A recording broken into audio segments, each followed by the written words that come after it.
Good morning everyone. I hope आप लोग भी अच्छे होंगे। आज हम क्लास 12 का हिंदी कविता जो पहला है कड़वक का, जो मलिक मोहम्मद जायसी द्वारा लिखा गया है, वो आज उसका सारांश लेके आए हैं।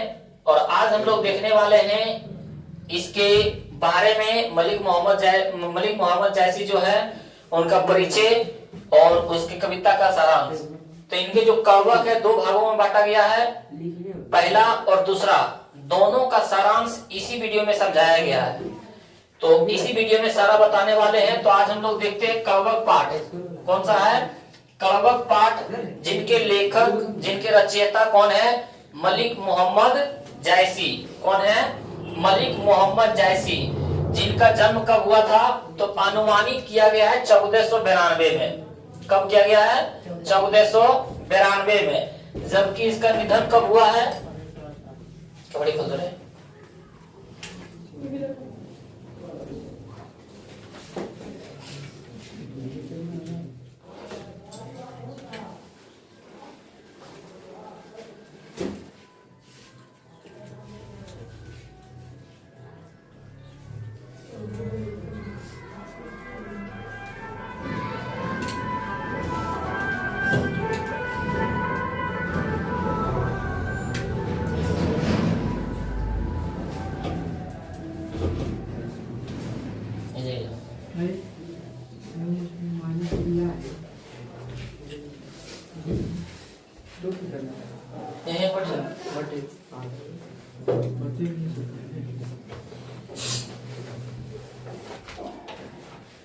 तो हम लोग देखेंगे कि इनके लेखक कौन है?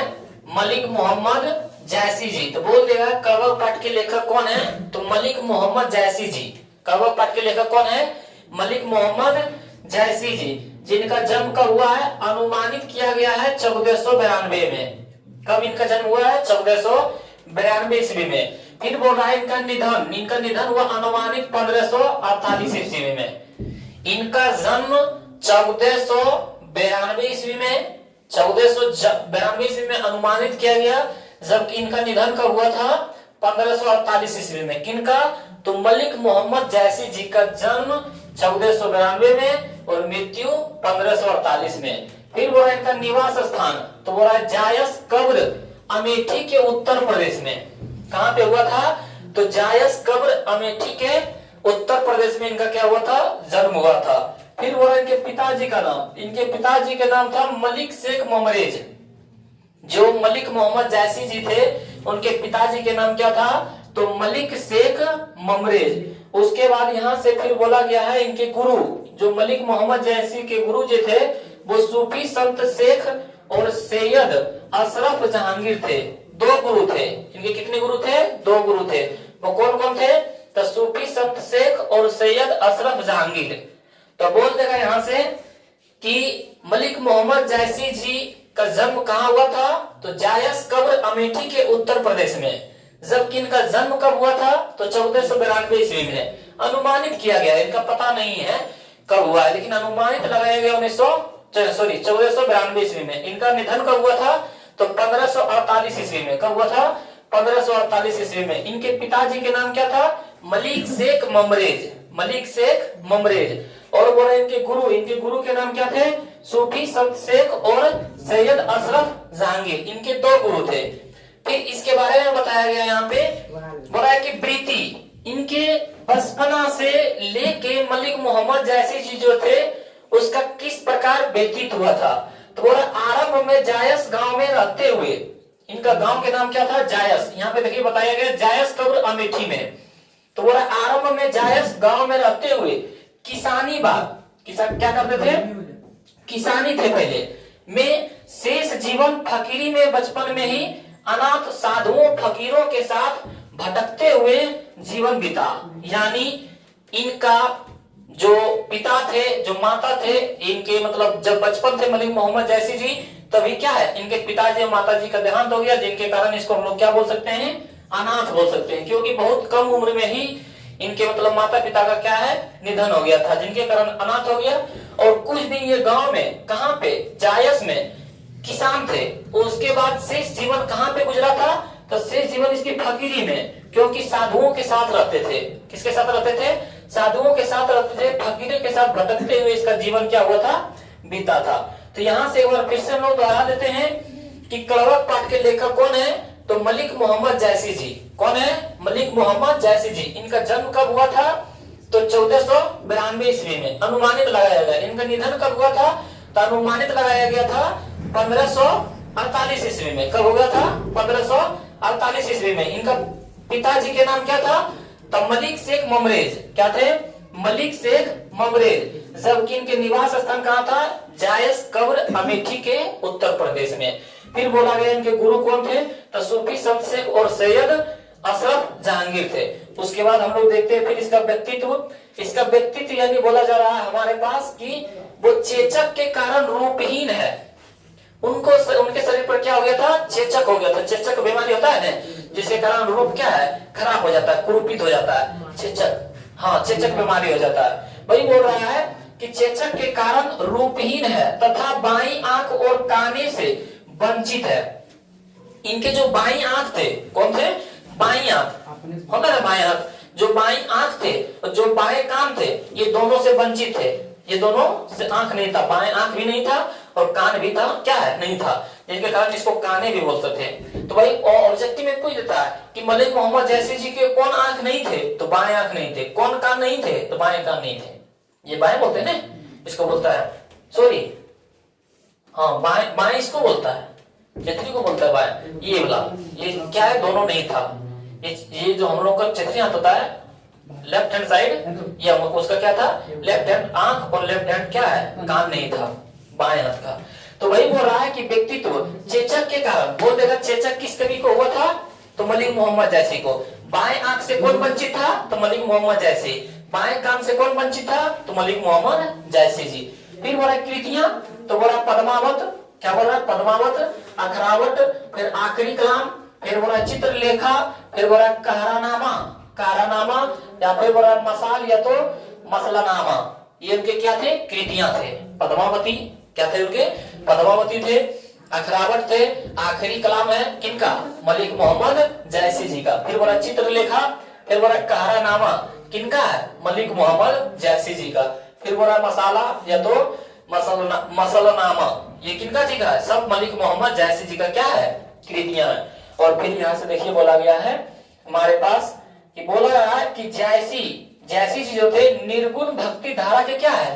प्रेम मार्गी शाखा के प्रमुख कवि है। बोल देगा निर्गुण भक्ति धारा के प्रेम मार्गी शाखा के प्रमुख कवि कौन है? तो जैसी जी। कौन थे? जैसी जी, मतलब मलिक मोहम्मद जैसी जी।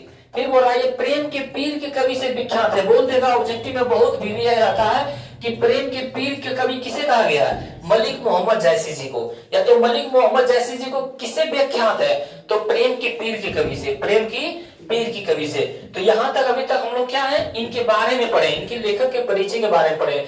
लेकिन अब जो हम लोग देखने जा रहे हैं वो हमारा क्या है? ये पाठ है, यही हमारा पाठ है। ये हमारा क्या है? पाठ है। इसको हम लोग देखने वाले हैं, इसके बारे में हम लोग पढ़ते हैं। ये कड़वक दो भागों में बांटा गया, भाग 1 और भाग 2। तो आज हम लोग देखने वाले हैं इसी वीडियो में भाग 1 भी और भाग 2 का दोनों का सारांश देखने जा रहे हैं।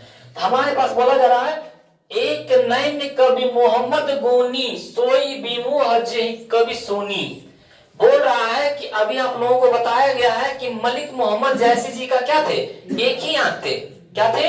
एक ही आंख थे, एक आंख नहीं था। एक आंख लेफ्ट हैंड साइड वाला, ये आंख और क्या कान नहीं था। तो वही यहाँ पे बोला गया है एक नैन कवि मोहम्मद गोनी से सोई बिमुह जे कवि सोनी। बोल रहा है वो एक ही आंख, नैन मतलब क्या था? आंख, कवि यानी कवि मोहम्मद गोनी। बोल रहा है कि जो कवि मोहम्मद गोनी एक ही आंख के थे, लेकिन फिर भी क्या थे? गुणवान थे, गुणी थे, गुणवान थे। तो हम लोग क्या बोलेंगे कि एक आंख के जो कवि मोहम्मद थे वो बहुत गुणवान थे। बोला सोई मतलब जो भी, विमोह जो भी इनके बारे में सुनते हैं मोहित हो जाते हैं। जे कवि सुनी, जो भी कवि के बारे में सुनते हैं वो क्या हो जाते हैं? मोहित हो जाते हैं। बोल रहा है कि जो कवि एक ही आंख के थे वो बहुत गुणवान थे, जो भी इनके बारे में कहानी सुनते थे वो क्या हो जाते थे, मोहित हो जाते थे। भाई यहाँ पे बोल रहा है। अब देखिए एक ही को हम बताएंगे, बार बार इसका हम लोग सारांश नहीं बताते रहेंगे, एक बार किस तरह सारांश लिखा जाता है वो हम बता देते हैं, आप लोग क्या बार बार अपने से भी लिख सकते हैं। तो यहाँ ये हम देखते हैं सारांश बोल देगा, इस तरह पंक्ति की जगह बोलेगा इसका सारांश लिखे, तो हम लोग यहाँ से लिख सकते हैं प्रस्तुत पंक्ति मलिक मोहम्मद जैसी द्वारा रचित महाकाव्य पद्मावत का अंश है। महावत क्या है, पद्मावत का क्या है, ये अंश है। क्या किसका अंश है, महावत महाकाव्य पद्मावत का ये अंश है। उसके बाद बोले जिसमें कवि कहते हैं, जिसमें कवि कहते हैं, क्या कहते हैं, एक नयन के होते हुए विजयासी गुणी यानी गुणवान है। जो भी इनकी काव्य को सुनता है वो मोहित हो जाता है। इतना लिख देना है, इतना क्या करना है, लिख देना। यदि आपके पास बोल देगा एक नयन कवि मोहम्मद गुनी सोई बिमोह जय कवि सुनी, इसके बारे में बड़ा व्याख्या करें तो हम लोग क्या लिखेंगे, प्रस्तुत पंक्ति मलिक मोहम्मद जैसी द्वारा रचित महाकाव्य पद्मावत के एक क्या है, अंश है। इसमें कवि कहते हैं, अब कवि कहते हैं जो इसका अर्थ है उसको लिख देना है कि कवि बोल रहे हैं कि एक नयन के होते हुए भी ये क्या है, गुणवान है। जैसी जी क्या है, गुणी यानी गुणवान है। जो भी इनकी काव्य के सुनता है वो क्या हो जाता है, मोहित हो जाता है। इस तरह आप लोग लिख दीजिएगा, व्याख्या करने बोलेगा। हम लोग चलते हैं अगले लाइन में। अगला लाइन में बोल रहा है क्या, बोल रहा हमारे पास चांद जैसे जग विधि अवतारा दीन कलंक किन्हीं उजियारा। हम लोग एक कविता एक बार क्या है, कविता को पढ़ लेते हैं। बोल रहा हमारे पास पहला कविता में कि एक नयन कवि मोहम्मद गुनी से जो क्या है, सोई विमोह जय कवि सोनी। आगे बोला चांद जैसे जग विधि अवतारा दीन कलंक किन्हीं उजियारा। और बोला जस सूझा एक ही नैना ऊबा सुख असनकथन माना। और बोल रहा है जो लही अम्ब डाब न होई तो लही सुगंध वसाई न सोई। आगे बोल रहा है किन समुद्र पानी जो खारा तो अति भव असुज अपारा। जो सुमेरु त्रिशूल विनाशा भा कंचन गिरी आग लगा आग आकाशा। जो लही घरी कलंक न पड़ा कांच होई नहीं कंचन कर। आगे बोल रहा है एक नन जस दर्पण ओले एक नन जस दर्पण ओले ते ही निर्मल भाव सब रूपवत गही मुख जेवी कई चाओ। ये हमारा क्या है, कविता का पहला कविता का था। उसके बाद हम लोग इसमें समझते जाते हैं। बोल रहा है यहाँ पे हमारे पास कि चांद जैसे जग विधि और तारा। जो भगवान ने चांद को अवतार दिए थे, चांद को इस धरती को प्रकाशित करने के लिए यहाँ पे उतारा था। जिस चांद ने हम लोगों को क्या है, प्रकाश फैलाया है, प्रकाश देते हैं, वही बोला उस चांद में भी दाग है। यानी इस कवि का कहना यह है कि जो सही रूप से है, जो सफलता के कगार पर है, जो मेहनत कर रहा है, जिनका नाम है, उसमें भी कुछ न कुछ दाग है, उसमें भी कुछ न कुछ दाग है।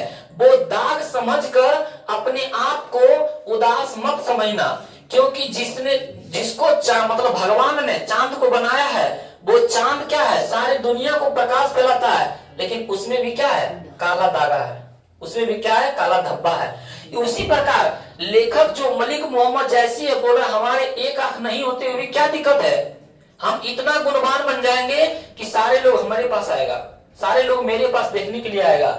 वही बोल रहा है चांद जैसे जग विधि और तारा दीन कलंक किन्हीं उजियारा।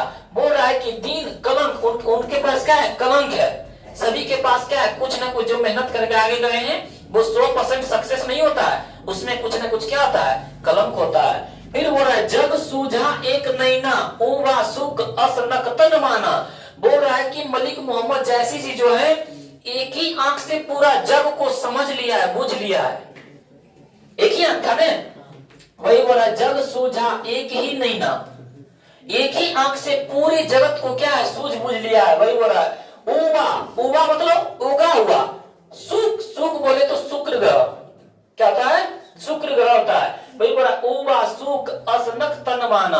बोल रहा है कि जब हम लोग शाम होता है तो देखना आकाश में कि सबसे ज्यादा तारा एगो चमकीला दिखाई पड़ता है, जिसको हम लोग बोलते हैं शुक्र तारा। क्या बोलते हैं, शुक्र तारा। वही बोल रहा है कि सोचिए कि उतना तारा है और उतना तारा में सबसे ज्यादा चमकीला कौन होता है? शुक्र तारा। उसी प्रकार मलिक मोहम्मद जैसी जी बोल रहे हैं कि हमारा एक आंख नहीं हुआ तो क्या हुआ, इस पूरी पृथ्वी पर जितने भी व्यक्ति हैं हम किसके प्रकार की तरह बन जाएंगे? शुक्र तारा की तरह बन जाएंगे। पूरे तारा के समूह में कौन ज्वलित मतलब प्रकाशित दिखाई पड़ता है? तो वो शुक्र तारा। उसी प्रकार बोल रहा है कि जग सूझा एक ही नहीं ना, एक ही आंख से मैं पूरे जगत को सूझ बूझ लिया हूँ। उवा सुख, जो उगा हुआ सुख तारा, जो सुख नक्षत्र होता है, सुख तारा होता है, सुख मतलब शुक्र। उवा सुख असनख तन माना। वही बोल रहा है कि पूरे ताराओं के समूह में जो शुक्र तारा है वो क्या करता है? प्रकाशित करता है। उसी प्रकार हम भी क्या है? पूरे जगत में प्रकाशित करेंगे। फिर बोला जो लही अंब डाब न होई तो लही सुगंध वसाई न सोई। बोला जो मतलब जब, लही अंब, अंब मतलब क्या था? आम। आम का पेड़ जो होता है अंब, डाब न होई, जब तक आम के पेड़ में मंजीरा नहीं होता है, जबकि आम के पेड़ में, जब तक आम के पेड़ में मंजीरा नहीं होता है तो लही सुगंध वसाई न सोई, तब तक उसमें सुगंध नहीं आता है। वो मंजीरा आने के लिए उसमें भी क्या है? कुछ ना कुछ त्रुटि होता है।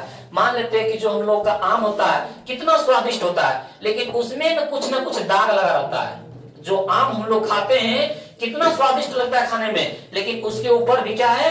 दाग लगा रहता है। इसीलिए बोला गया कि जो हमारे अंदर कमी है उस कमी को देख के हम लोग घबराए नहीं। उस कमी को दूर करने के लिए क्या है? हम लोग गुणवान बनेंगे, मेहनत करेंगे। ऐसा नहीं है कि जो हमारे अंदर कमी है उस कमी को देख के हम लोग उदासी में रहेंगे। भाई बोला जो नहीं आम पर डाब न हुई, बोला जब तक आम में मंजीरा नहीं आता है तब तक क्या है? वो सुगंध उसमें नहीं आता है। वही बोला तो लही सुगंध बसाई न सोई, तब तक उसमें भी सुगंध नहीं आता है। आगे बोल रहा है कि समुद्र पानी जो खारा तो अति भव असूझ अपारा। बोल रहा है कि नहीं समुद्र पानी जो खारा, जो समुद्र का पानी है वो क्या है? खारा है। सोचिए कि यदि बोल देगा कि सबसे अपार, सबसे ज्यादा पानी कहाँ है? तो समुद्र में। हम लोग तो उसकी व्याख्या कर रहे हैं कि बहुत सबसे ज्यादा पानी कहाँ है? तो समुद्र में। लेकिन उसमें भी तो एक गलती है, उसमें भी तो एक दाग लगा हुआ है। क्या? खारा है। उसमें भी एक दाग लगा हुआ है। तो ऐसा नहीं कि दाग लगने से हम नष्ट हो जाएंगे। वही बोल रहा है कि समुद्र पानी जो खारा, जो पानी असूझ है, अपार है, बहुत है, वो किसके कारण? खारा होने के कारण। किसके कारण?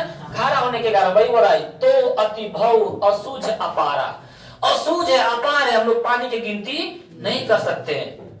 भाई आगे बोल रहा है जो सुमेरु त्रिशूल विनाशा भा कंचन गिरी आग लगासा। एक सुमेरु पर्वत नाम सुना होगा, वो सुमेरु पर्वत कंचन का हो गया। कंचन बोले तो सोना का हो गया। कब? जब हमारे महादेव भगवान यानी शंकर भगवान अपने त्रिशूल से ये सुमेरु पर्वत को विनाश करने के लिए सोचा। और जब शंकर भगवान त्रिशूल को अपना फेंका सुमेरु पर्वत को विनाश करने के लिए, तो जैसे ही शंकर भगवान का त्रिशूल सुमेरु पर्वत से टच किया तो वो क्या हो गया? कंचन का यानी सोने का हो गया। और आग लगा सा, बोला आकाश की ओर नहाने लगा। तो ये कभी कभी होता क्या, हम लोगों के साथ कोई गलत सोचता है तो हम लोगों के साथ अच्छा होने लगता है। वही यहाँ पे बताया गया है कि जो सुमेरु त्रिशूल विनाशा भा कंचन गिरी आग लगासा। बोल रहा है जब शंकर भगवान के त्रिशूल जब फेंके थे सुमेरु पर्वत को नाश करने के लिए, तब वो सुमेरु पर्वत जो क्या है? भा कंचन गिरी। बोला कंचन, कंचन यानी सोना का हो गया। आग लगासा और आकाश की ओर नागने लगा। तो सोचो, इसको नष्ट करने के लिए सोच रहा था, इसमें भी कोई कमी था, लेकिन वो क्या बन गया? सोने का हो गया। और आग लगासा और आकाश को नागने लगा, आकाश की ओर बढ़ने लगा, बड़ा होने लगा। तो ऐसा नहीं है कि हमारे अंदर कुछ कमी है तो उस कमी को देख के हम लोग डर जाए। नहीं, उस कमी को हर एक चीज में, कोई भी सक्सेस आदमी के पीछे उसका 100% सक्सेस नहीं होता है। उसमें क्या है? कुछ न कुछ कमी होता है, कुछ न कुछ कमी होता है। उसी प्रकार मलिक मोहम्मद जैसे बोल रहे हैं, हम क्या है? रूप से कुरूप है, हमको चेचक बीमारी, हम एक आंख से अंधे हैं, हमारे एक कान नहीं है, तो क्या दिक्कत है? हम गुणवान बन जाएंगे। हम क्या है? बहुत से मतलब गुणवान बन जाएंगे। और आगे क्या बोल रहा है? बोल रहा है जो लही घड़ी कलंक न पड़ा, कंचन हुई नहीं कंचन करा, कांच हुई नहीं कंचन करा। बोल रहा है कि यदि सोना बनना है तो सूरज जैसा तपना होगा, यदि आपको सक्सेस आदमी बनना है तो आपको भी क्या है, सोने के जैसा तपना होगा, सोने के जैसा तपना होगा। हम लोग सोना को सोना क्यों कहते हैं? क्योंकि सोना को तपाया जाता है, गर्म किया जाता है, उसको चोट मतलब सना पड़ता है, तब वो क्या बनता है, सोना बनता है। तो वही यहाँ पे बोल रहा है, जो रही घड़ी कंचन, कंचन न पड़ा। बोला घड़ी मतलब जो घड़ा होता है, सोने को पिघलाने के लिए हम लोग क्या करते हैं, कांच मतलब जो कच्चा धातु होता है, उसके सोने के जो तावा होता है, तो घड़ा होता है, उसमें डालते हैं और उसको पिघलाते हैं, गर्म करते हैं, तब किसमें बनता है, तब सोना बनता है। उसी प्रकार बोल रहा है, यदि सूरज बनना है तो सूरज जैसा तपना होगा, यदि सोना बनना है तो सोना जैसा तपना होगा। भाई बोला, जो लही घड़ी कलंक न पड़ा, कांच हुई नहीं कंचन करा। जब तक आप कांच को क्या है, सोने वाला पात्र में जब तक उसको तपाया नहीं जाएगा, तब तक वो कंचन नहीं बनेगा, तब तक वो कंचन व सोना नहीं बनेगा। और एक नन जस दर्पण ओते ही निर्मल भाव। बोला हमको एक आंख से क्या दिक्कत है, हमको एक आंख है तो क्या दिक्कत है, एक आंख, एक नन जस दर्पण। बोला जो मेरा एक आंख है वो किसके तरह है, दर्पण के तरह है। ऑब्जेक्टिव में पूछ देगा कि मलिक मोहम्मद जैसी ने अपनी आंख की तुलना किससे किए हैं, तो दर्पण से किए हैं। भाई बोल रहा एक नैन जैसे दर्पण होते ही निर्मल भाव। बोल रहा है कि मेरा जो आंख है वो दर्पण के समान है। किसके समान है, दर्पण के समान। मेरा मन जो है, मेरा जो चित्त है वो निर्मल है, वो स्वच्छ है। वो क्या है, स्वच्छ है। आगे बोला जा रहा है, सब रूपवत कहीं मुख जेबी कहीं चाहो। बोल रहा है कि यदि कोई रूपवान लोग जो मतलब अपने आप को सोचता है नहीं हम बहुत रूपवान लोग हैं, हम बहुत बड़े हमारे पास रूप है, हमरे से ज्यादा सुंदर नहीं है, तो वो कहाँ पे जाके देखते हैं, दर्पण में जाके देखते हैं। कहाँ पे जाके देखते हैं, दर्पण में। कहीं पार्टी में जाते हैं, कहीं फंक्शन में जाते हैं, कहीं घूमने जाते हैं, कहीं क्लास जाते हैं, कहीं भी को जाते हैं, तो हम लोग पहले जाने से पहले किसके पास जाके देखते हैं, दर्पण के सामने में। क्यों? क्योंकि दर्पण स्वच्छ और निर्मल है। उसी प्रकार बोल रहा है मलिक मोहम्मद जैसी जी, एक नन जस दर्पण और तेहु निर्मल भाव। मेरा जो आंख है वो दर्पण जैसा स्वच्छ और निर्मल है। उसी प्रकार जिस प्रकार रूपवान लोग कहीं जाने से पहले दर्पण के पास जाके अपना चेहरा को निहारते हैं, देखते हैं, उसी प्रकार बड़े बड़े लोग क्या है, हम इतना गुणवान हैं, इतना गुणवान बन जाएंगे कि बड़े बड़े लोग ने भी क्या है, हमारे पास आके हमारे पैर पकड़ेंगे, हमारे पास आके हम एक आंख होते हुए भी क्या है, हम सबके लिए क्या है, बहुत बड़ा बन जाएंगे। ऐसा नहीं है कि किसी में भी कोई गलती नहीं होता है, सब में कुछ न कुछ क्या है, कलंक है, सब में क्या है, कुछ न कुछ कलंक है। ये पहला कविता हम लोग क्या है, इसके बारे में पढ़ लिए और हम लोग कवक का पाठ 2 पढ़ने जा रहे हैं। कवक का पाठ 2 देखते हैं। कवक पाठ 2 में बोल रहा है, मोहम्मद कवि जोरी सुनावा, सुना जो प्रेम पीर गा पावा। जोरी लाई रकत के ले गाढ़ी प्रीत नन जस भई, जल भई ओ मन जानी कवित अस्किन्ना, मकुय रहे जगत में चिन्हा। कहाँ सो रत्न सेन अवराजा, कहाँ सुआ असबुद उपराजा, कहाँ अलाउद्दीन सुल्तानु, कहाँ राघो जे किन बखानु। बोल रहा है कहाँ स्वरूप पद्मावती रानी, कोई न रहा जग रही कहानी, धनी सो जस कृत जासु, फूल मरे पे मरे न वासु। कोई जगत जस बेचा, कोई लिन जस मोला, ये जो यह पढ़े कहानी, हम सवेर दोई बोल। इसमें बोला गया है हमारे पास कि मोहम्मद कबीर जोरी सुनावा, मलिक मोहम्मद जो जी हैं वो जोरी सुनावा, जोर जोर के सुनाते हैं। क्या सुनाते हैं? सुना जो प्रेम पीर का पावा। जो भी मलिक मोहम्मद जैसी जी की कविता सुनते हैं वो प्रेम की पीड़ा का अनुभव करते हैं। किसकी पीड़ा का अनुभव करते हैं? प्रेम की पीड़ा का। भाई बोल रहा है मोहम्मद कबीर जोरी सुनावा, सुना जो प्रेम पीर का पावा। जो भी कविता सुनते हैं मलिक मोहम्मद जैसी जी का, वो प्रेम के पीड़ा का अनुभव करते हैं। किनके अनुभव करते हैं? प्रेम की पीड़ा का अनुभव करते हैं। लगता है नहीं जो मलिक मोहम्मद जैसी जो लिखे हैं वो क्या है, हकीकत में प्रेम की पीड़ा है। आगे बोल रहा है, जोरी लई रकत के ले गाढ़ी प्रीत नन जस भेई। बोल रहा है कि जब प्रेम की बातें को, जब प्रेम की कविता को बारे में लिखते हैं तो वो किससे जोड़ जोड़ के लिखते हैं? जोरी लई रकत के लिए, वो रक्त के, रक्त यानी खून के लेई बनाकर प्रेम की बातों को जोड़ जोड़ के लिखते हैं। किनके से? रकत के खून से जुड़ी हुई बातों को लिखते हैं। और बोला गाढ़ी प्रीत नन्हे जल भई, और वो अपने गाढ़े नैनों से आंसू बहता है, वो गाढ़े आंसू से जोड़ जोड़ के लिखते हैं। इतनी उसके प्रेम की पीड़ा की कविता इतनी सुंदर है, बोलता है उसकी व्याख्या करना क्या है, बहुत कम है। जो भी उनके बारे में पढ़ते हैं कविता, प्रेम की पीड़ा कविता पढ़ते हैं, वो क्या करते हैं, प्रेम की पीड़ा का अनुभव करते हैं। आगे बोला ओ मन जानी कवित अस्किन्हा, मकु य रहे जगत में चिन्हा। बोल रहा है कि ओ मन जानी कवित अस्किन्हा, मैं ये कविता जानबूझकर लिखा हुआ हूँ। ये कविता मलिक मोहम्मद जैसी बोल रहे हैं, ओ मन जानी, मैं जानबूझकर कविता अस्किन्हा, मैं जानबूझकर कविता लिख रहा हूँ। क्यों? क्योंकि बोल रहा है मकु य रहे जगत में चिन्हा, कम से कम ये जगत में मेरा चिन्ह रहेगा, हम रहे या ना रहे मेरा, लेकिन इस जगत में चिन्ह रह जाएगा। आप बताइए कि मलिक मोहम्मद जैसी जी का मृत्यु कब हुआ था? 1548 में, और अभी हम लोग 2025 में पढ़ रहे हैं। 1492 में जन्म हुआ था, 1548 में इसका मृत्यु, 1548 में मृत्यु हुआ, और आज हम लोग 2025 में पढ़ रहे हैं। सोचिए कि इसका क्या है, जानबूझ के लिखा हुआ है। इसका सिर्फ क्या है, इसका गुणमान रह गया। इसका क्या है, हम आज गुणमान पढ़ रहे हैं। आज बोल रहा है कहाँ सो रत्न सेन अब राजा, कहाँ सुआ अस बुद्धि उपराजा। अब वो रत्न सेन राजा कहाँ है, जो बहुत अमीर थे, जो बहुत दानी थे। अब वो रत्न सेन राजा कहाँ है, कहाँ सुआ अस बुद्धि उपराजा।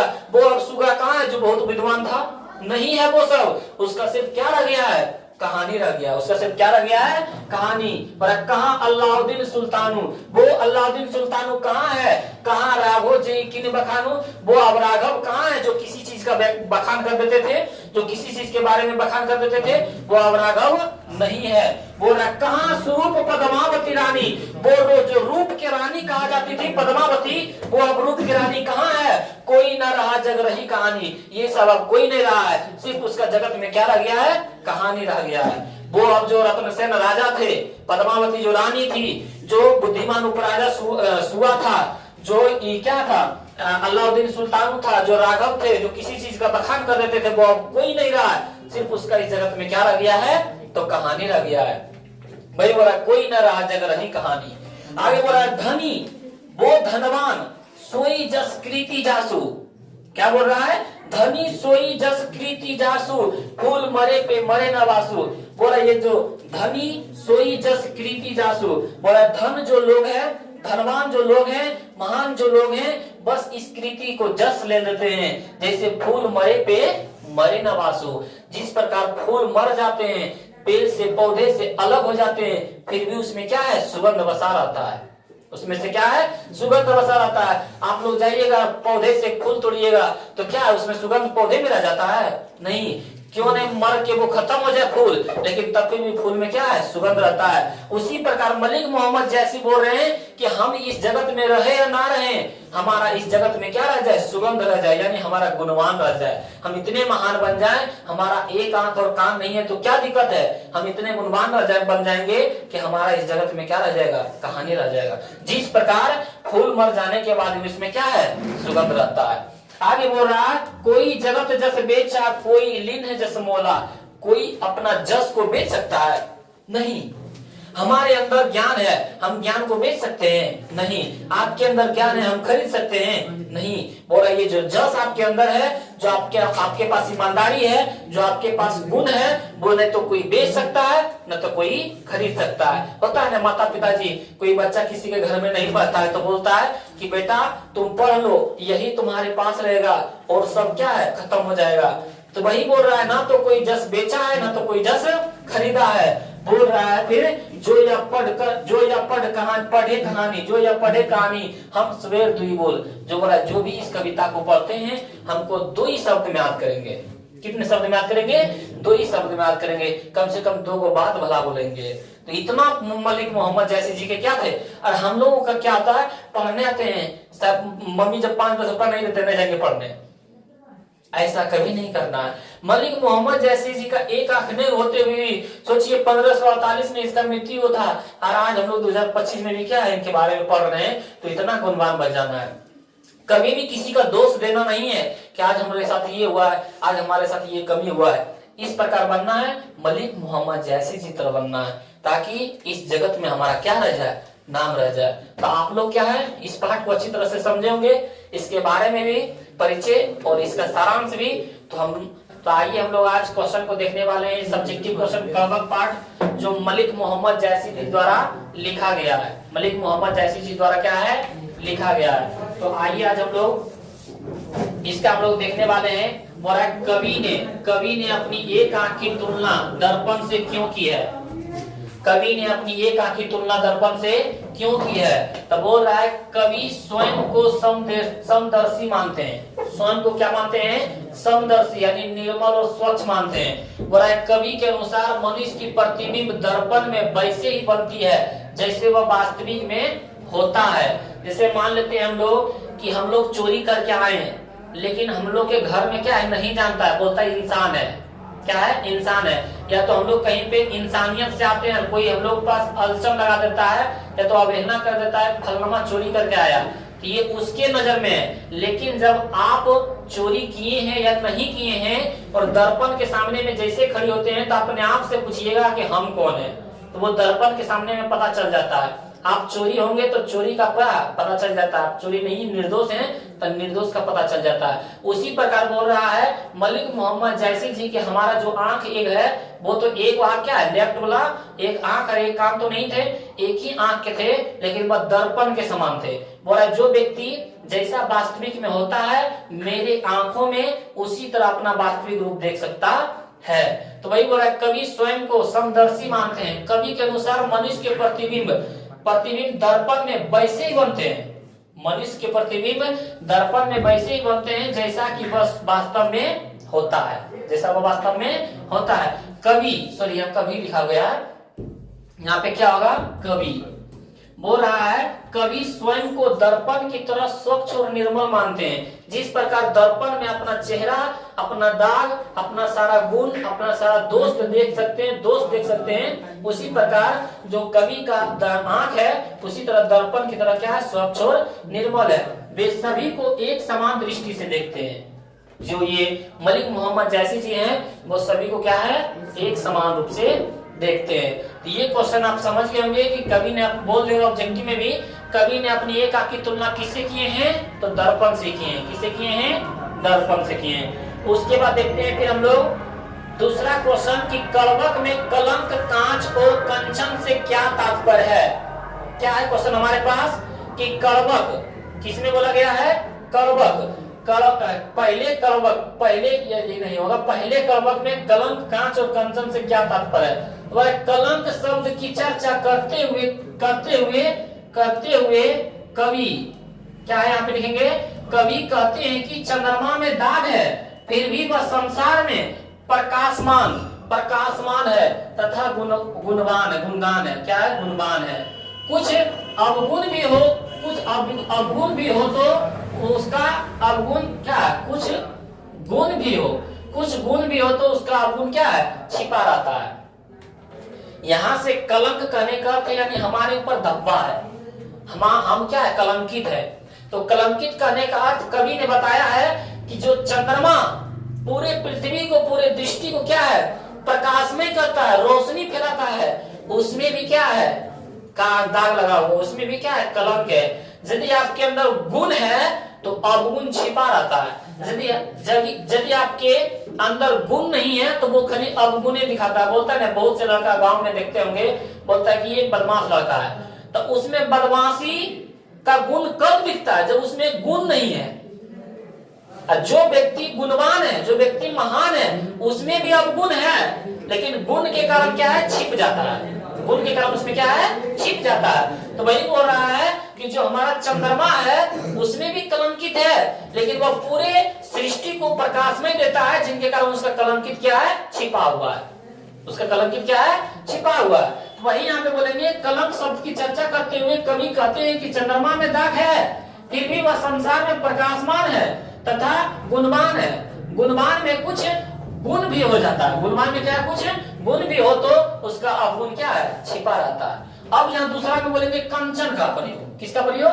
तो लेखक कहते हैं जिस प्रकार कच्चा सोना को घड़िया में तपाकर सोना बनाया जाता है, उसी प्रकार बिना परिश्रम की सफलता नहीं मिलती। कवि ने इसकी तुलना कांच शब्द का प्रयोग करते हुए कहते हैं।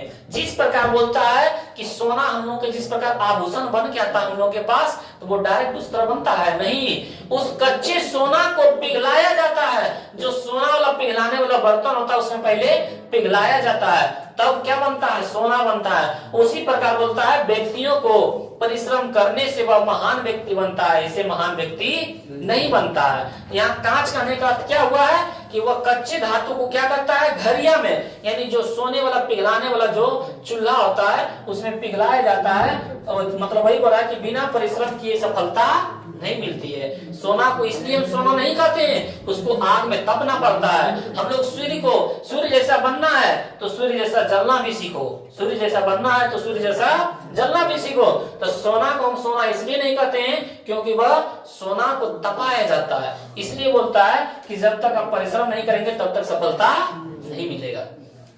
उसके बाद कंचन करने का अर्थ है कि कंचन शब्द का प्रयोग करते हुए कवि ने कहा है कि जिस प्रकार शिव के त्रिशूल से सुमेरु पर्वत को स्वर्ण का हो गया, उस प्रकार दुर्जन सज्जन के संगति में अभी आने से क्या है, श्रेष्ठ बन जाता है। आप बताइए कि यदि आप लोग सारांश का वीडियो देखे होंगे तो शंकर भगवान ने क्या अपने त्रिशूल से सुमेरु पर्वत को विनाश करने के लिए फेंके थे अपने त्रिशूल को। लेकिन त्रिशूल क्या थे, त्रिशूल हमारे पास यहाँ पे क्या थे, त्रिशूल थे हमारे पास सज्जन। त्रिशूल क्या थे, सज्जन। ये सज्जन व्यक्ति दुर्जन व्यक्ति को क्या है, दुर्जन पहाड़ को विनाश करने जा रहे थे, लेकिन सज्जन के साथ साथ ये दुर्जन भी क्या है, महान बन गए। मतलब क्या है, सोने का हो गया, क्या आग आकाश लग रहा था।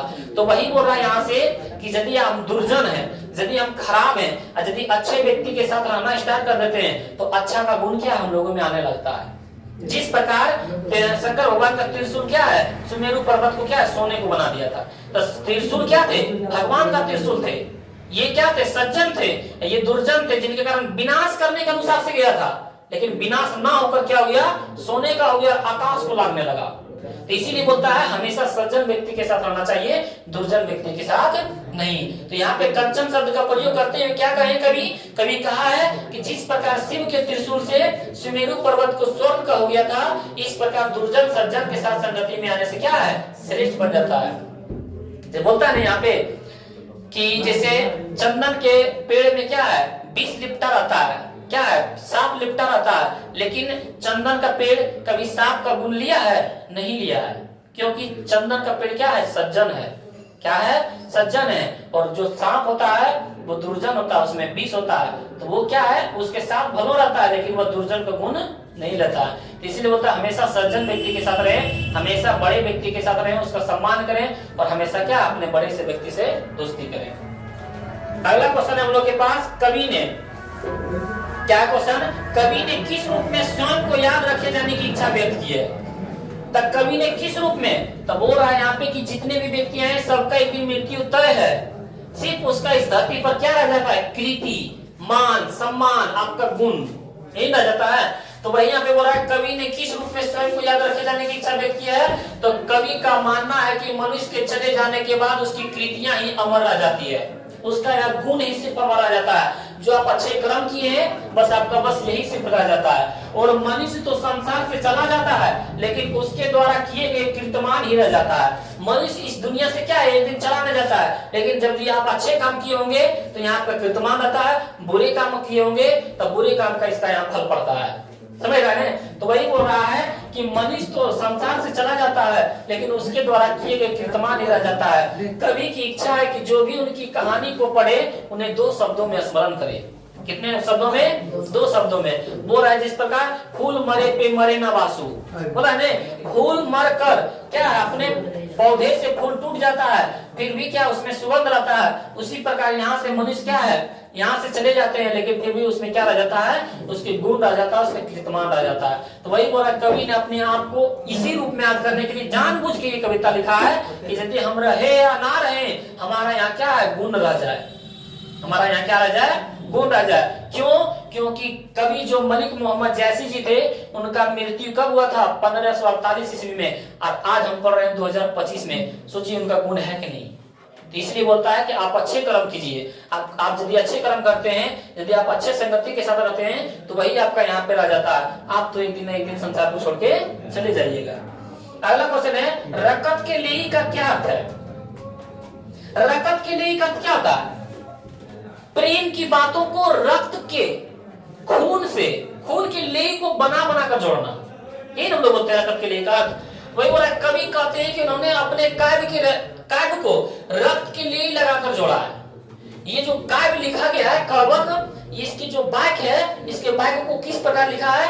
रकत के लेई से, खून के लेई से बनाकर लिखा है। और बोला तथा अपने आंसुओं से सींचा है, गाढ़े आंसुओं से क्या है? सींचा है। बोल देगा कि कवक पाठ को कवि ने किनसे सींचा है? तो अपने आंसुओं से। किससे जोड़ा है? तो रकत के लेई से जोड़ा। ये सब ऑब्जेक्टिव में पूछा जाता है, अभी बताएंगे, इसी वीडियो में बताएंगे, सब्जेक्टिव बताने दीजिए। और बोला कवि के कहने का तात्पर्य है कि उन्होंने अपने इस कार्य को अपने कलेजे से रचा, अपने कलेजे के खून से रचा है। ये जो काव्य की रचना है, इसमें जो बात बताया गया, तो उसका जो कलेजा का खून होता है, उस खून से रचा। इनका कहना है कि प्रेम की गहराई में जाके हम लोग क्या है, इसके काव्य के मतलब बारे में बताएं। तो इसमें हम लोग क्या बोलेंगे? रकत के लेई का क्या अर्थ होता है? तो कवि कहते हैं कि उन्होंने अपने इस काव्य को रकत के लेई लगाकर जोड़ा है और तथा अपने आंसुओं से सींचा है। और कवि का कहना है कि या तो तात्पर्य है उन्होंने अपने इस कार्य को अपने कलेजे के खून से सींचा है, इसने इसका रचना किया है। उसके बाद फिर हम लोग देखते हैं कि मोहम्मद बोला है, मोहम्मद यही कवि जोरी सुनावा। यहाँ कवि ने जोरी शब्द का प्रयोग किस अर्थ में किया? हम लोग बोलेंगे कि कवि का काव्य की भाषा अवधी है। बोल देगा कि जो मलिक मोहम्मद जैसी जी है, इसकी भाषा क्या है? अवधी है। तुलसीदास का भी भाषा क्या है? अवधी है। क्या है? अवधी है। रसखान का ब्रज भाषा, क्योंकि रसखान जी किसके बारे में ज्यादा लिखते थे? कृष्ण भगवान। कृष्ण भगवान ब्रज भूमि पर जन्म लिए थे, तो इसलिए ब्रज भाषा था। अब तुलसी जी किसके बारे में ज्यादा लिखते थे? श्री राम भगवान यानी अयोध्या में रहते थे, तो अवधी भाषा। तो इसी प्रकार ये जो मलिक मोहम्मद जैसी जी है ना, ये भी क्या है? अवधी भाषा है। ये परमावत से लिया गया है। ये जो कवक पाठ है किससे लिया गया है? रत्नसेन जो राजा थे और परमावत जो रानी थी ने, उसके प्रेम कथा को बारे में लिखे। तब बोल देगा कवक में किसकी पाठ की चर्चा किए गए हैं? तो पद्मावत और रत्नसेन के प्रेम के बारे में। बोल देगा पद्मावत किस भाषा में लिखा गया है? अवधी भाषा में लिखा गया। कवक किस भाषा में लिखा गया है? अवधी भाषा में लिखा गया।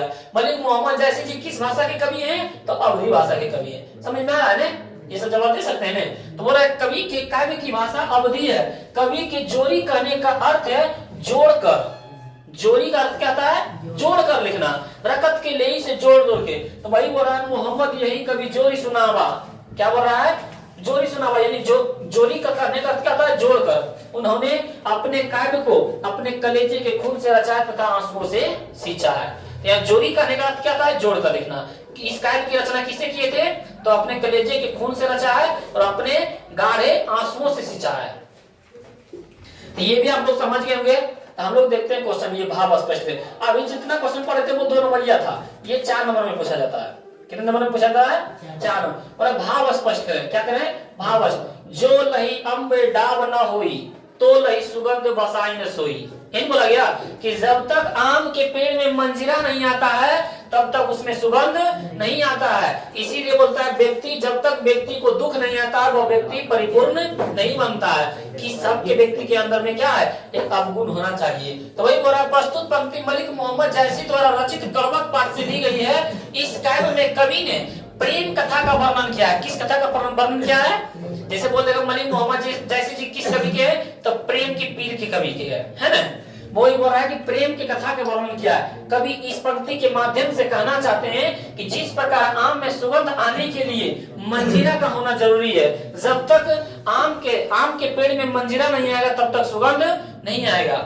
मंजीरा को भी आने के लिए उसमें कष्ट होता है। उसी प्रकार जब तक आम में सुगंध कब आएगा? जब उसमें मंजीरा आएगा। इसी प्रकार बिना दोष के पुरुष में महानता नहीं आती है। यदि हमारे अंदर दोष रहेगा, कोई दूसरे व्यक्ति बोलेगा नहीं आपके अंदर ये दोष है, तभी उस दोष को हम भरपाई करेंगे। मान लेते हैं हमारे अंदर कोई दोष नहीं है, तो वो दोष को भरपाई कर पाएंगे? तो वही बोला, जिस प्रकार आम के पेड़ में सुगंध आने के लिए उसमें मंजीरा आना जरूरी है, उसी प्रकार किसी व्यक्ति को महान बनने के लिए उसमें दोष भी आना क्या है, जरूरी है। यदि आपके अंदर कोई दोष है तो ये नहीं समझे कि वो हमारा दोष है, इसको हम दूर कैसे करें। यानी उस दोष को दूर करने के लिए क्या है, आप महान व्यक्ति बन सकते हैं यदि उस दोष को आप क्या करते हैं, दूर करते हैं। क्योंकि महान व्यक्ति बनने के लिए क्या है, उसमें दोष भी आना क्या है, जरूरी है।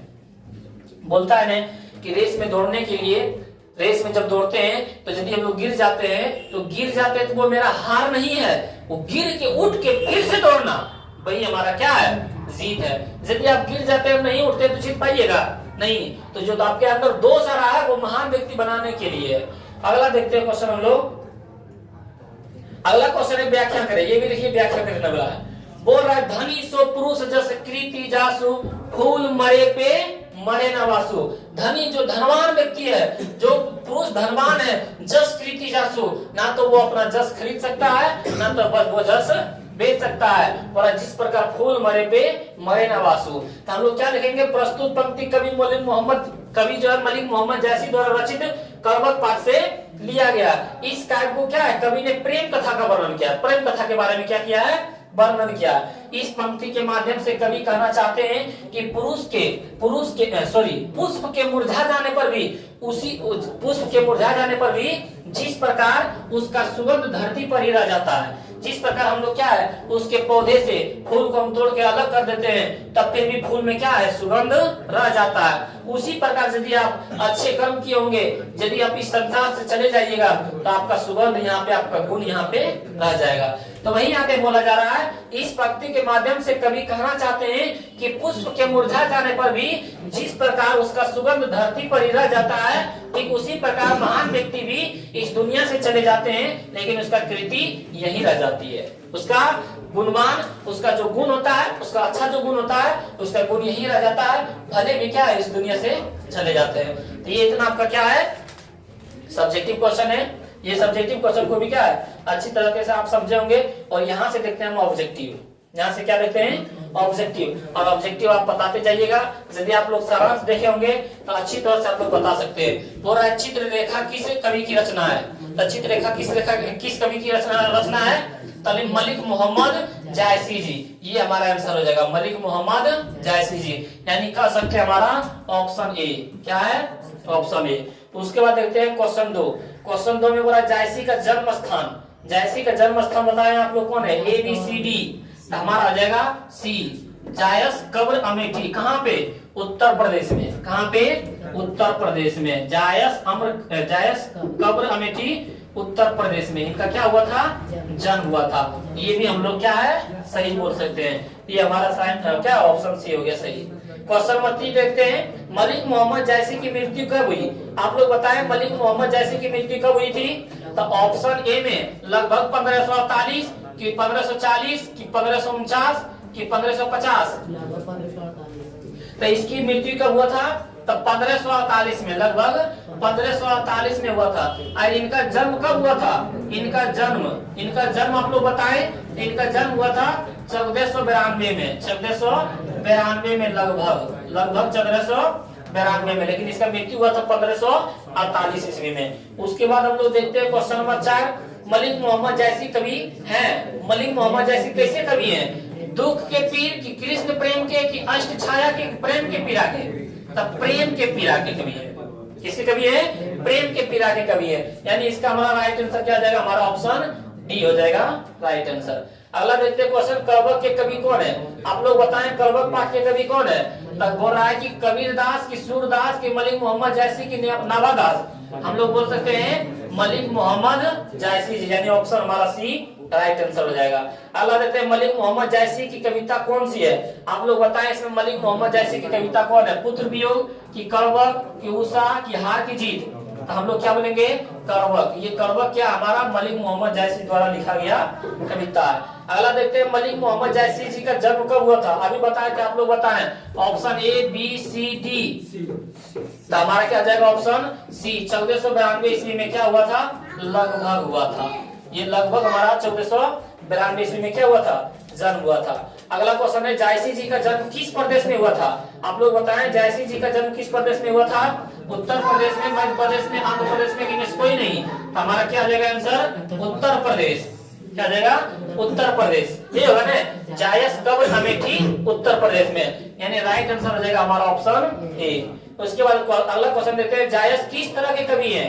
तो आप लोग बताएं कि भक्ति कवि, की सूफी कवि, की सिंगारी कवि, की इनमें कोई नहीं? तो सूफी कवि थे। कौन थे? सूफी कवि थे।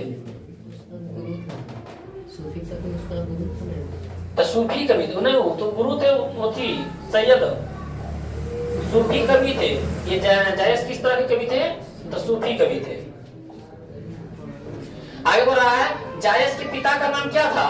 तो बोल रहा है शेख मोहम्मद, कि शेख ममरेज, कि शेख परवेज, इनमें कोई नहीं? शेख ममरेज। क्या था? शेख ममरेज था। हमारा राइट आंसर क्या जाएगा? ऑप्शन बी, शेख ममरेज हो जाएगा। अगला बोल देते जायसी थे, बताइए इसमें क्या थे जायसी जी? इसमें जायसी किसान थे, सॉरी धनवान थे, पहलवान थे, फकीर थे, कि इनमें कोई नहीं? तो जायसी जी फकीर थे। क्या थे? फकीर थे। यही हमारा आंसर हो जाएगा फकीर। हम पढ़ाए होंगे पहले वीडियो में, इस तरह क्या है इसका पढ़ाए थे परिचय। जायसी हिंदी साहित्य की किस काव्य धारा से जुड़े हुए हैं? तो किस काव्य धारा से? ज्ञान मार्गी सागा, प्रेम मार्गी, कृष्ण मार्गी, कि सगुन? तो यहाँ जाएगा प्रेम मार्गी। किसके बारे में जल्दी लिखते थे? प्रेम के बारे में। तो प्रेम मार्गी शाखा के बारे में इसका क्या हो जाएगा आंसर। अगला देखते हैं जायस की काव्य की भाषा कौन सी है? अभी बताए थे। तो जायसी जी, मलिक मोहम्मद जायसी जी किस भाषा के कवि थे? अवधी भाषा। किस भाषा के कवि थे? अवधी भाषा, यानी राइट आंसर हो जाएगा हमारा सी। उसके बाद देखते हैं फिर अगला क्वेश्चन देखते हैं जायसी के काव्य का मुख्य रस क्या है? जायसी जी का मुख्य काव्य रस क्या है? तो श्रृंगार रस। क्या है? श्रृंगार रस। ऑप्शन हमारा हो जाएगा बी। अगला क्वेश्चन देखते हैं हम लोग, पद नंबर, जायसी जी ने रत्नसेन तथा पद्मावती की कथा को किस प्रकार से जोड़ा है? हम बताए थे ना, ये जो कवक पाठ है किसके बारे में? रत्नसेन राजा और पद्मावत जो रानी थी उनके बारे में, प्रेम के बारे में कथा लिखाए थे। तो वही बोल रहा है कि किस प्रकार से जोड़ा? प्रेम द्वारा, भक्ति द्वारा, रक्त रूप लेई द्वारा, कि इनमें कोई नहीं? तो रक्त के लेई द्वारा, रक्त रूप के लेई द्वारा ही न, रक्त के लेई से जोड़ा है। और किसे सींचा है? तो आंख के आंसुओं से सींचा है। किसे सींचा है? आंख के आंसुओं से सींचा है। फिर बोला यहाँ पे जायसी जी ने रत्नसेन, यहाँ पे रत्नसेन होना चाहिए। क्या होना चाहिए? रत्नसेन एवं पद्मावती की कथा को किसके द्वारा सींचा है? देखिए आ गया, अपने आंसुओं से, गंगा जल से, कि जल से, कि इनमें कोई नहीं? अपने आंसुओं से सींचा है। किसे सींचा है? अपने आंसुओं से। आगे बोला निम्न में से कौन कृति जायसी जी की नहीं है? तो आप लोग बताएं जायसी जी की कौन नहीं है? पद्मावत की अखरावट, की चित्रलेखा, की भक्तिमाल। तब बोला निम्न में कौन नहीं है? तो ये पद्मावत है, अखरावट भी है, चित्रलेखा भी है, लेकिन ये हमारा नहीं है। यानी बोल देगा कि निम्न में से कौन कृति जायसी जी की नहीं है? तो भक्तमाल ये क्या है? जायसी जी की नहीं है। इसका राइट आंसर हो जाएगा ऑप्शन डी। आगे बोल रहा है हम लोग के पास कि जायसी जी का काव्य किस प्रकार के गंभीर एवं व्यापक है? तो बोला सरोवर के भांति, कुएं के भांति, समुद्र के भांति, नदी के भांति। तो समुद्र के भांति, बहुत गहराई से अपने कलेजे की क्या है? कलेजे के खून से रचा है। तो बहुत क्या है? समुद्र के भांति, समुद्र के जैसा, बहुत अपार है उनका दिल। तो वही बोल रहा है समुद्र के भांति क्या है? अपने गंभीरता एवं व्यापक को व्यक्त किए हैं। आगे बोला जा रहा है कि इनमें से प्रेम के पीड़ा के कवि कौन है? प्रेम के पीड़ा के कवि कौन कहलाते हैं? तो हमारे बोलते हैं जायसी जी, कि नाभादास, कि सूरदास, कि कबीरदास। तो हम लोग क्या बोलेंगे? जायसी जी। मलिक मोहम्मद जायसी जी को कौन कवि बोलते हैं? प्रेम के पीर के कवि को बोलते हैं। प्रेम के पीर के कवि। आगे बोला गया है कड़वक कहां से लिया गया है? आप लोग बताएं कड़वक कहां से लिया गया है? तो वो आखिरी कलाम से, क्या अखरावट से, कि मधुमालती से, कि पद्मावत से? तब पद्मावत से लिया गया। कहां से लिया गया है? अब पद्मावत किस भाषा में लिखा गया है? अवधी भाषा में। किस भाषा में लिखा गया है? अवधी भाषा में। अगला है कड़वक के रचयिता कौन है? कड़वक पाठ के रचयिता कौन है? कड़वक पाठ के लेखक कौन है? हमारे बोला सूरदास, की कबीरदास, की जायसी, की तुलसीदास। तो हमारा हो जाएगा जायसी, मलिक मोहम्मद जायसी। राइट आंसर हो जाएगा हमारा ऑप्शन सी। अगला क्वेश्चन देखते हैं कि जायसी रचित पद्मावत की भाषा क्या है? देखिए बोल रहा है जो जायसी, मलिक मोहम्मद जायसी द्वारा रचित गया पद्मावत, वो किस भाषा के हैं? अवधी, की ब्रज, की खड़ी बोली, की मैथिली। तो इसमें क्या जाएगा? अवधी। क्या जाएगा हमारा? अवधी भाषा के थे। किस भाषा के थे? अवधी भाषा के थे। उसके बाद अगला देखते हैं मलिक मोहम्मद जायसी किस परंपरा के कवि हैं? मलिक मोहम्मद जायसी जो थे किस परंपरा के कवि थे? स्वगुण कृष्ण भक्ति की स्वगुण राम भक्ति परंपरा, प्रेम पाख्यानाम काव्य भक्त परंपरा, यही है। प्रेम के बारे में जैसे लिखते थे ना, तो ये हमारा क्या लेगा? प्रेम पाख्यानाम काव्य परंपरा। इसके क्या थे? वो भक्ति परंपरा के क्या थे? कवि थे। अगला क्वेश्चन देखते हैं हम लोग के पास। जायसी ने अपनी आंख की उपमा किससे की है? आप लोग बताएं। बोला कमल से कि कुमुद से कि सरोवर से कि दर्पण से? तो दर्पण से किए। किससे किए हैं? दर्पण से। अपनी एक आंख की तुलना किससे किए हैं? दर्पण से। मलिक मोहम्मद जैसी जी कौन आंख नहीं था? तो ये दाएं हाथ, सॉरी बाएं हाथ, ये क्या था? नहीं था। लेफ्ट हैंड वाला क्या था? अब वो काने थे, एक कान भी नहीं था उनका। आगे बढ़ रहा हम लोग के पास क्वेश्चन 25 नंबर में। मलिक मोहम्मद जैसी किस शाखा के कवि हैं? तो किस शाखा के कवि हैं? प्रेम मार्ग शाखा के। किस कवि किस शाखा के कवि है? प्रेम मार्ग शाखा के। आगे बढ़ रहा है। कौन सी कृति जायज की नहीं है? आप लोग बताएं कौन सी कृति जायज की नहीं है? पद्मावत, क्या अखरावट, क्या आखिरी कलाम, कि मिर्गावती? तो बोला जा रहा है कि ये पद्मावत तो है, अखरावट भी है, आखिरी कलाम है, लेकिन ये नहीं है। यानी इसका राइट आंसर कौन नहीं है? हमारा मिर्गावती क्या है? नहीं है। यानी राइट आंसर क्या जाएगा हमारा? मिर्गावती। आगे बोल रहा है पद्मावत किसकी रचना है? पद्मावत किसकी रचना है? मुल्ला दाऊद की कि कुतुबर की कि जायसी जी की, मंडन जी की? तो ये जो पद्मावत है किसकी रचना है? तो मलिक मोहम्मद जायसी जी की है। किसकी है? मलिक मोहम्मद जायसी जी की है। उसके बाद अब नहीं है। तो ये आपका क्या है?